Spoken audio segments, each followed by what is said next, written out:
तो देखते हैं इंद्र विरोचन का आख्यान। तो दोनों प्रजापति से शिक्षा प्राप्त करने आए थे। तो प्रजापति ने कहा कि दोनों पूछ रहे थे कि जो परमात्मा को प्राप्त कर लेता है, संपूर्ण लोगों को प्राप्त कर लेता है, सभी कामनाओं को प्राप्त कर लेता है, तो परमात्मा है क्या। तो फिर प्रजापति बताते हैं जो चक्षु में जो नेत ईश्वर हैं वह ही ब्रह्म है। आगे और बात बताएंगे।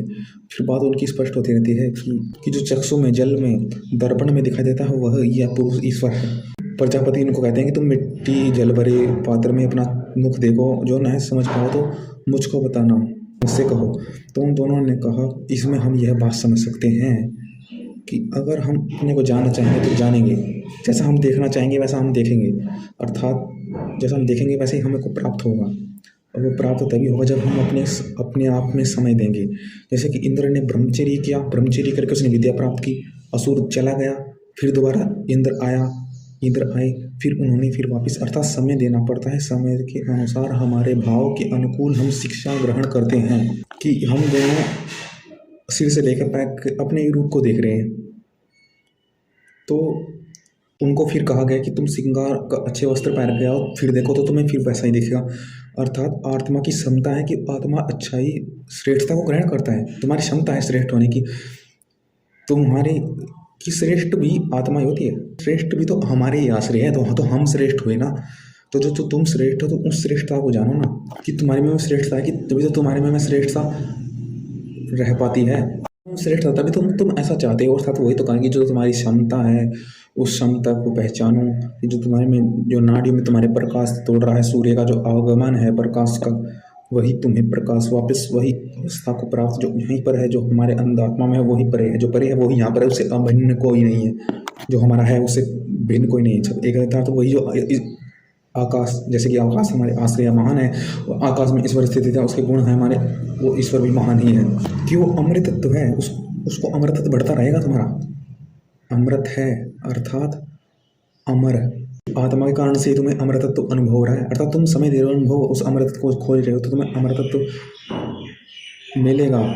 तो अमृत को खोजोगे तो तुम्हें अमृत मिलेगा, क्योंकि अमृतत्व की यहाँ पर कमी नहीं है। तुम्हारा आत्मा अमृतत्व से भरा हुआ है, अभय है वो।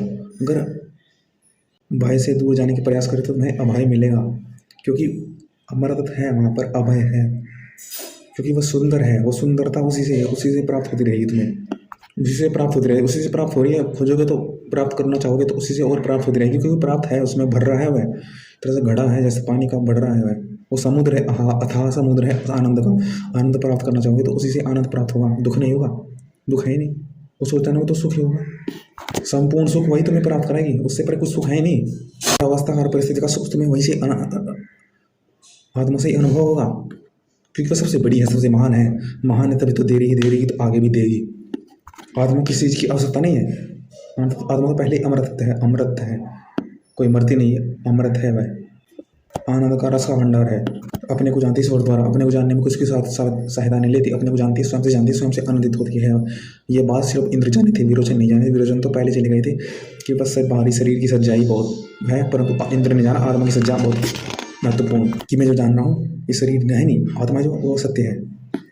क्योंकि मन तेज युक्त है, मन में जो तेज है गुण है, मन के अंदर जो भाव है महान होंगे तो मन भी तो उसी से तुम जाने जाओगे, तुम अपने आप को उसी से फिर तुम जाने जाओगे, महान भाव से तुम जाने जाओगे। ये आत्मा ही तो सत्य है, आत्मा को जानो, क्योंकि तो नष्ट हो जाएगा, आत्मा तो नष्ट होगी नहीं।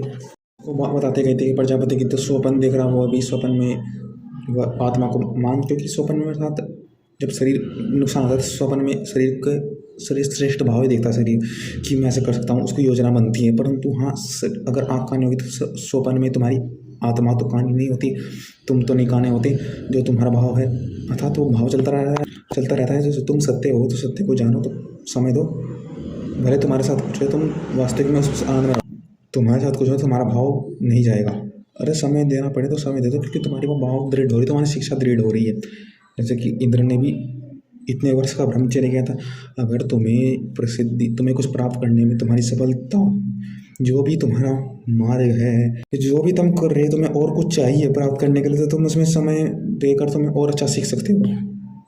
तो भाव में ही रमण करो, जैसे स्वप्न अवस्था जैसे भाव है तुम्हारे श्रेष्ठ भाव जैसे मार्ग है। पर ये बात हो गई, अब इसको चला गया। फिर इंद्र वापिस आए, इंद्र ने कहा कि हाँ ये स्वप्न अवस्था श्रेष्ठ भाव तो रहते हैं इसमें मार्ग, पर यह भी तो लगता है कि अभी चला जाएगा, ये सुख भी तो क्षणिक ही है, यह भी तो मानो भाग सा ही रहा है, क्योंकि मंतव्य इतना शीघ्र प्राप्त नहीं हो रहा, क्योंकि मंतव्य प्राप्त नहीं हो रहा, बस मार्ग मिल रहे हैं, उस मार्ग पर चल। तो और क्या है आत्मा, फिर और जानने के लिए वह ब्रह्मचर्य, उसको और पता लगता है कि वह स्वप्न अवस्था में सुख में मिलेगा था, परंतु सुख दुख तो फिर भी नहीं जा रहे, दुख तो फिर हो रहा है, क्योंकि उसी को प्राप्त नहीं हो रहा सुख। वो आत्मा का सुख है क्या?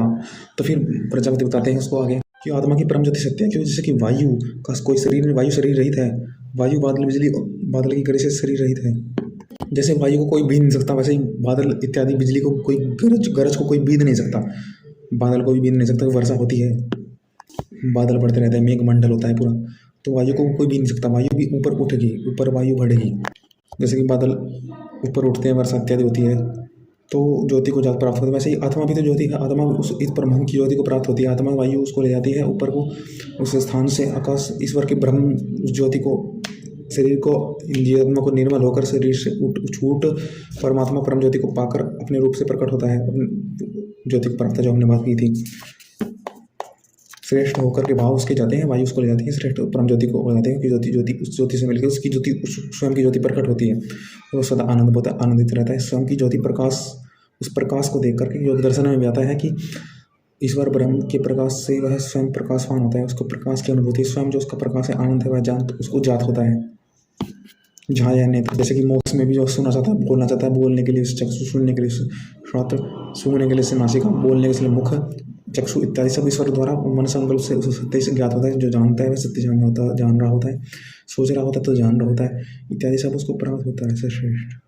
श्रेष्ठ भाव उसको ज्ञान और समझ में आती है बात मुक्ति में। जो जान रहा होता है ईश्वर द्वारा, वही ज्योति प्रकाश है, ईश्वर की प्राप्त हो रही है उसको, कि वो जान रहा है और जानना चाहता है, वो जानना चाह रहा है, सत्य जान रहा है, क्योंकि हर चीज़ उसको प्राप्त हो रही है मुक्ति में।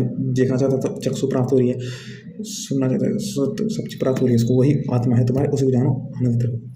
जो ये मन से जाने जाओगे, जो हमने इससे पहले वीडियो में बात करी, जो मन से ही मन करता है वह चित्त स्थिरता, जिससे बड़ा ध्यान है, ध्यान से फिर जल इत्यादि गुण है उसके, गुण से गुण से मन से गुण से, जो गुण है मन के, मन रूपी आत्मा, उसके गुण से हृदय को जान करके, हृदय से अपने गुण को जान करके स्वयं को जानोगे आप। तो जैसे कि आपके गुण हैं, अर्थात जैसे कि मन तेज युक्त है तो तेज जल इत्यादि को जान करके क्या किससे बड़ा है, रक्षा करने वाली माता शक्ति कहते हैं। ठीक उसी प्रकार मोक्ष में वह रक्षा करने वाली शक्ति शारीरिक बंधनों के अभाव से हटकर परमात्मा का वह सखा रूप, भ्रातृ रूप ईश्वर की शक्ति प्राप्त हो रही है, उसको आनंद, हमारी रक्षा कर रहे हैं ईश्वर। स्वपन अवस्था से बढ़कर श्रेष्ठ सुसुप्ति अवस्था, क्योंकि उसमें हम स्वपन नहीं देख रहे, अपने आप को जाने, अपने गुण को जाने, फिर वायु हमसे हम ब्रह्म ज्योति को प्राप्त करेंगे, आनंद को प्राप्त करेंगे। ओम।